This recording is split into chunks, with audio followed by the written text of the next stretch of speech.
So we got it, guys. Finally we got the Ricoh GR IV, the official specs leaked, and now we can discuss them.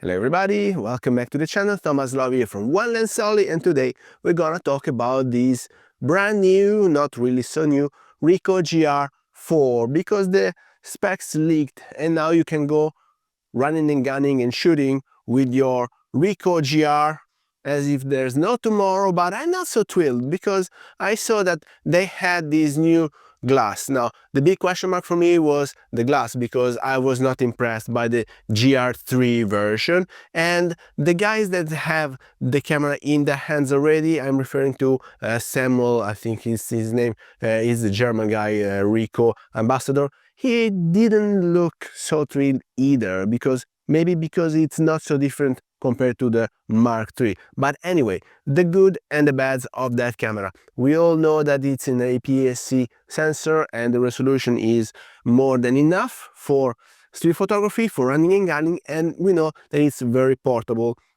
The battery is still decent, not really good, and the lens is also decent, not so really good. And so if you remember, probably a couple of years ago, I was double checking it and using it because a friend of mine had the GR3X, and I was at the time shooting with a little Pixie, so we had these snappiness contest, and I have to say that I am so used to snapping photos with Leica M glasses and Leica M form factor, which is a bit bigger than the Ricoh GR, that the Ricoh is too compact, at least for my use case.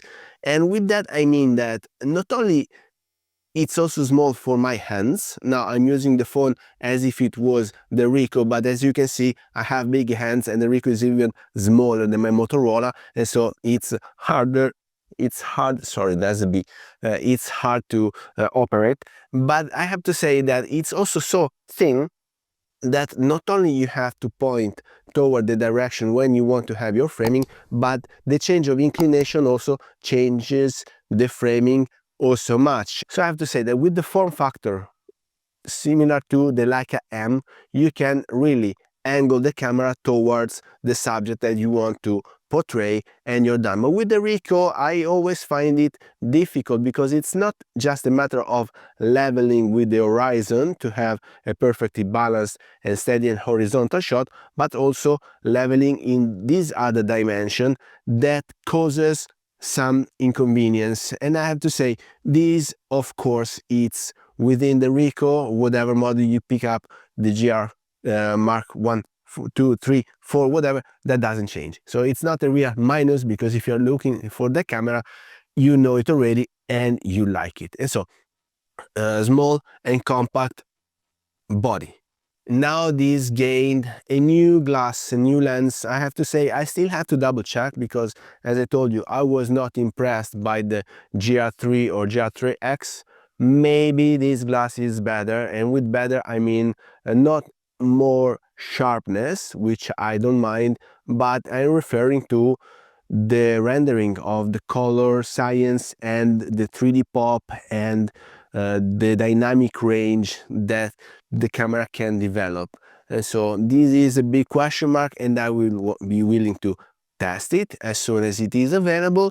And the other big question mark is, now that they implemented face detect, is a plus or a minus to the camera, because with the Ricoh you could set the distance for zone focusing similarly to what I was used to doing with the Leica M glasses. I have the small knob down here to set the distance, and with the Ricoh you could do it with the wheel, and so you could go around and snap photos zone focusing as well. So not major changes. Yes, the face detect, apparently it sticks better to the subject if you want to have a 3D tracking, but still no video capabilities apart from 4K 30, which is quite basic, but at least you have it, but you also have it in your smartphones. The photos, yes, we gained face detect. It might be a plus or not, still have to double check for what is the use case. And then other things worth saying is that it's even slimmer, so the thickness decreased. I don't know how they managed to do so. And the grip, probably they just redesigned the camera, but apart from that, it's very similar to the GR3 and the GR3X. So if you are already a Ricoh user, maybe it's not worth it, the upgrade, but if you are looking into purchasing that camera, then definitely it is. And then other things worth mentioning, let me come a bit closer because it's scorching hot in the sun. And then IBIS. This Ricoh has the IBIS, so in-body internal stabilization. And then this Ricoh has two f-stops off and defilter directly into the camera, so it's a big help on most use cases. It's a big help if you want to have your street photography, but this doesn't change that for your running and gunning. If you want to shoot like a gangster, it's still too small for some hands. And so there are some cameras such as the Ricoh, such as the Fuji XM5 or the Sony RX1R Mark III that are way too small anyway to be happily operated by these hands, and so I cannot consider them, but it might be a different case for you. So what I have to say, this camera, it might be worth the price if you intend to have it always with you, to leave it in your car, so you always have a camera with you no matter what. If you always leave it in the pocket of your jacket, or I was used to have a camera always hanging from my neck with the strap, and then whenever I needed to snap a picture, doing like that, and even snapping from the hips, because with the Leica M form factor and with Leica M glasses, shooting from the hips is not difficult.